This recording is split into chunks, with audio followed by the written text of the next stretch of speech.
My name is Jan Rumpff from the company Rumpff Trading, the Netherlands. We sell used fire trucks, old fire trucks, like 4x4, where people can convert into overland vehicles, or old Mercedes buses, who can people convert it into camper vans. We buy them all over Europe, we sell them all over the world. In the Netherlands, my company exists since 2002, so we do this over more than 20 years.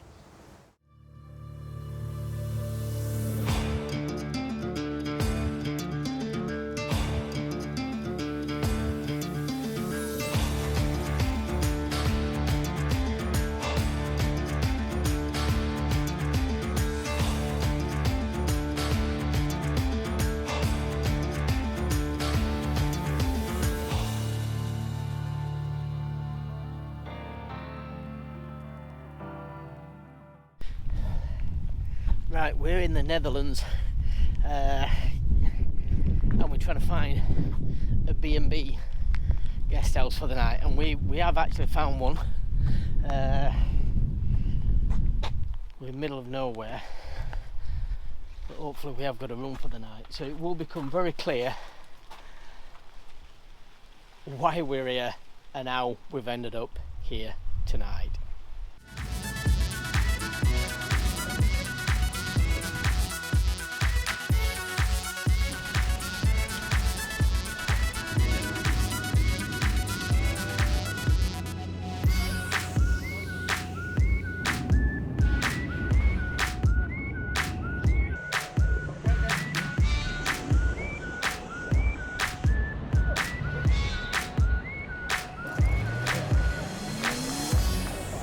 Thanks for joining us today. We're actually in Amsterdam. Top secret why we're here, and I can't really tell you, so you're just gonna have to stick with us and join us for the day.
So we're waiting for Jan to come and pick us up now.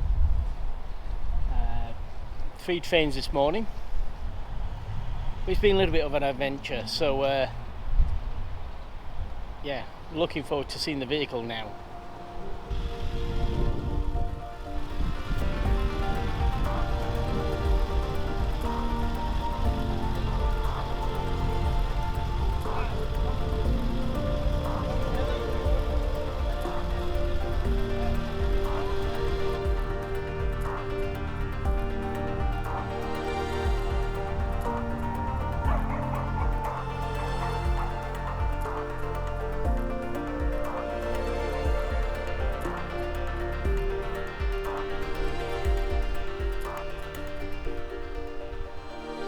So maybe you're in the market for an overland vehicle, or maybe just a camper van, but maybe you should check out this guy.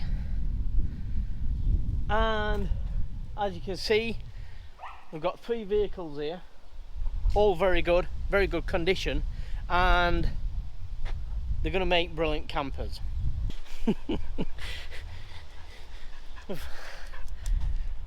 We've got a dog. She thinks that the camera's a stick. Crazy. So we've got another vehicle here. Come on, let's see if we can find you a better stick. Come So we see plenty of these in the UK converting into campers. Nice door. Well, I was laughing, I said a nice door, meaning normally I have a big sliding door on this side, where this is actually, you can see this is like the crew cab door. Again, another nice vehicle. Make an absolutely brilliant camper. And what have we got here? Spoilt for choice. Let me spin you around.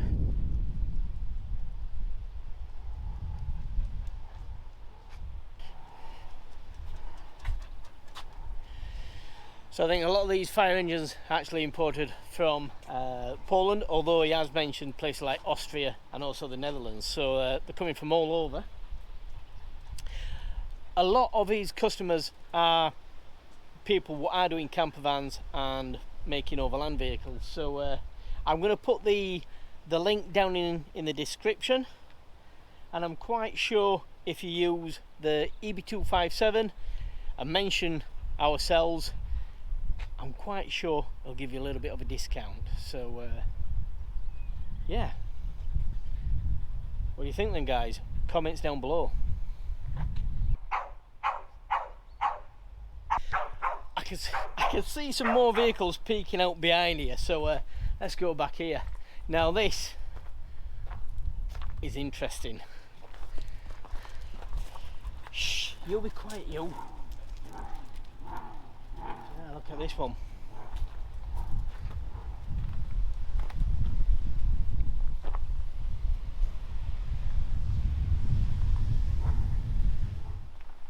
I am going to say with the old vehicles, they are obviously basic and they can be fun to drive, but there's no electronics on there, and they are, you know, when things do go wrong, and I mean very rarely, they will be easy to fix. And believe it or not, parts for these vehicles are still widely available. You got to think that a lot of these vehicles, we don't see them now because they're in places like Africa. So the companies in this country, in Europe, are still producing parts for places and for shipping out to Africa. So don't think that you buy an old vehicle like this and you're not going to be able to get parts for them.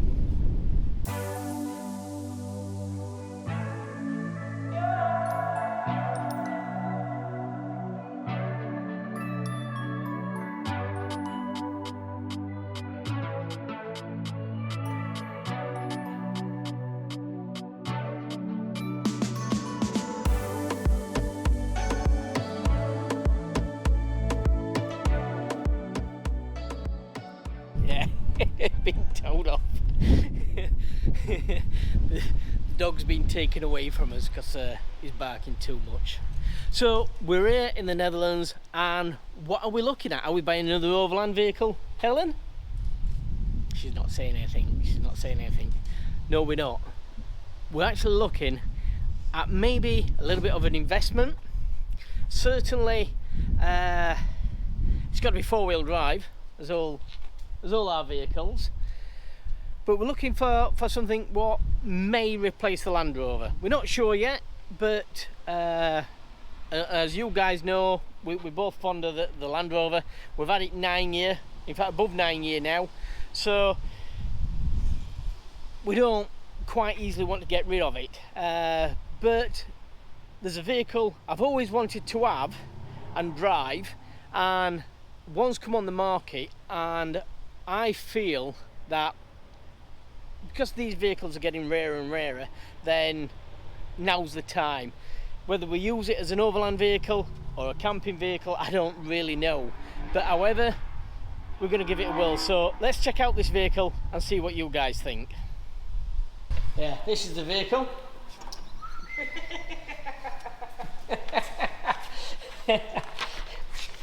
No, it's not that vehicle. Here's the vehicle.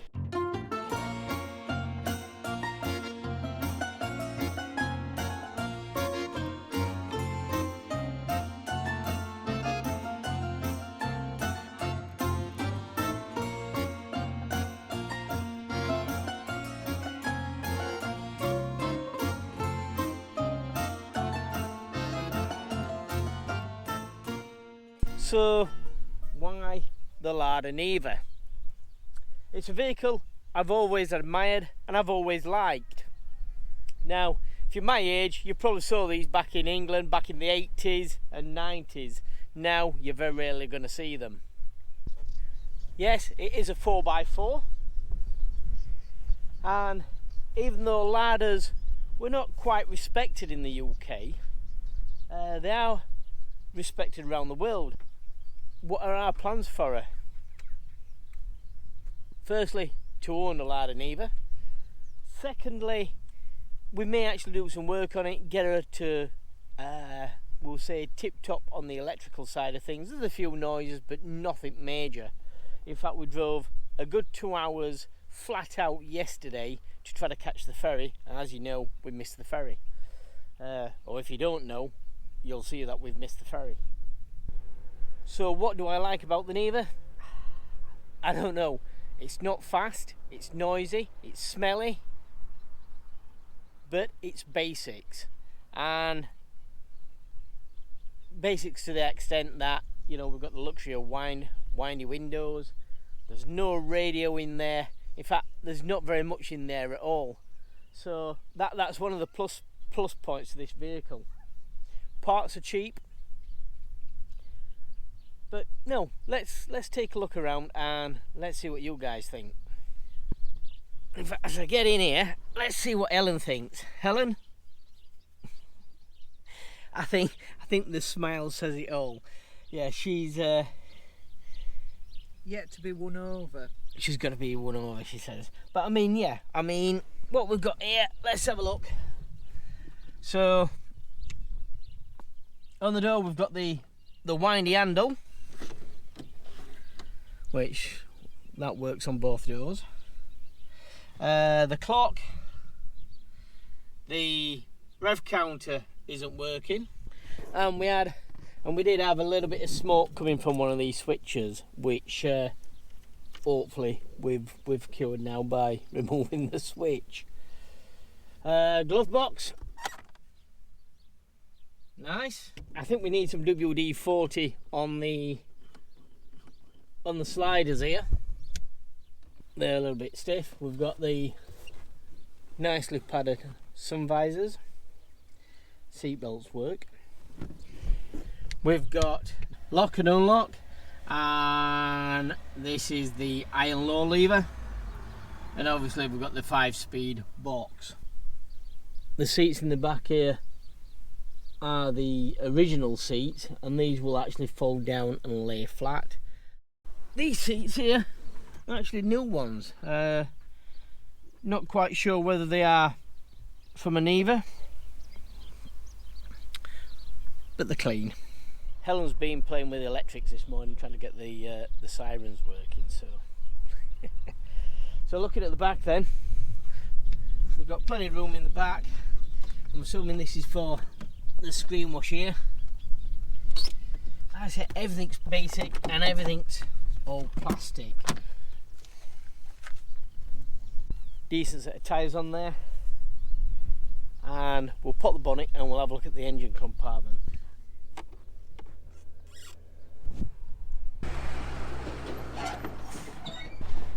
So here we've got a 1700 injection petrol engine. As you can see, the spare wheel is actually in the bonnet area.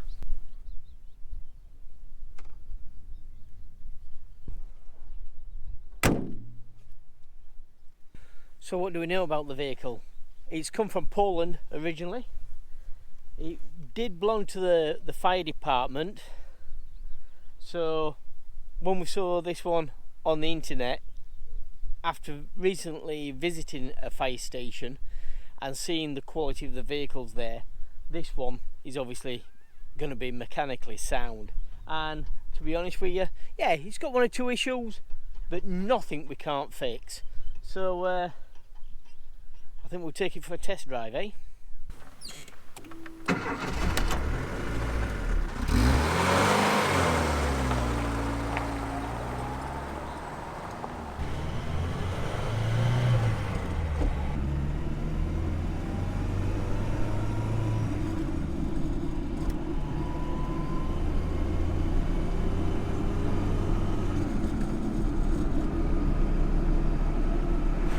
yes, you can tell you're driving a 1970s car. A little bit of whine from the transfer box. Definitely something loose, like a washer or a nut down here beneath. Speed bumps. Suspension seems okay, and certainly the steering feels nice as well. Not the playing it like you find in the Defender. 5th gear.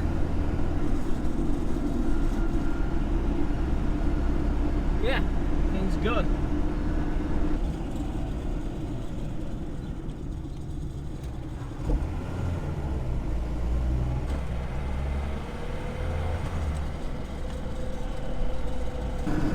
You can certainly hear the petrol pump making a noise. I don't know whether that's sort of like standard or not. But no, the vehicle's driving really, really nice. I'm happy with it so far.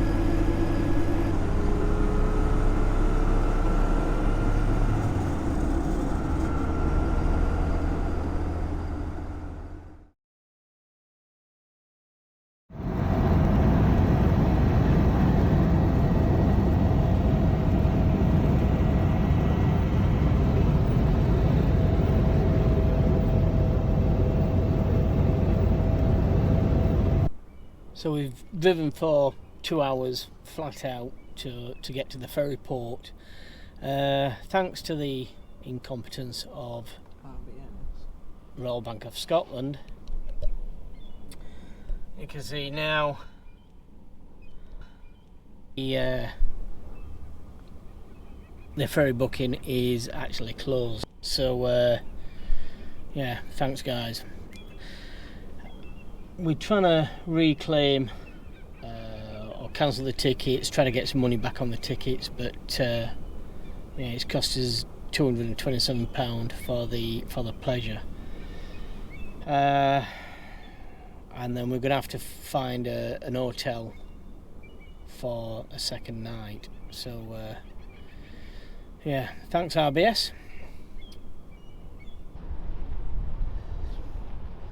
So yeah, there we are, all closed, and that is the ferry just there.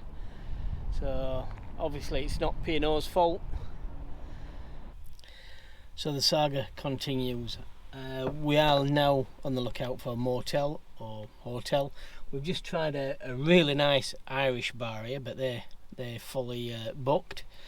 So we're now on the Tinterweb again, just to try and find another place. It's dropping dark, so we're not going to spend too long talking to you guys, because we need some food firstly, or room firstly, then food secondly. So I'll catch you in a minute. So we've left the small motel and we've come down into the local town village. But a lot of the places seem to close around about 10 PM. But we're lucky to find a petrol station firstly, because we were going to call and just get some more fuel and see whether they sell any drinks or anything. We have found a New York style pizza place, so that's just behind us here. And so yeah, we've ordered pizza, chips, and believe it or not, they sell beer in there. So we've got a couple of beers for tonight. We're going to return back to the hotel, and then that's tonight's or today's episode completely finished. Not quite sure what we're going to do tomorrow. We need to speak to P&O, see whether they'll we've got one of these flexi tickets, so whether we can get any money back from that and transfer it onto tomorrow's sailing, I don't really know.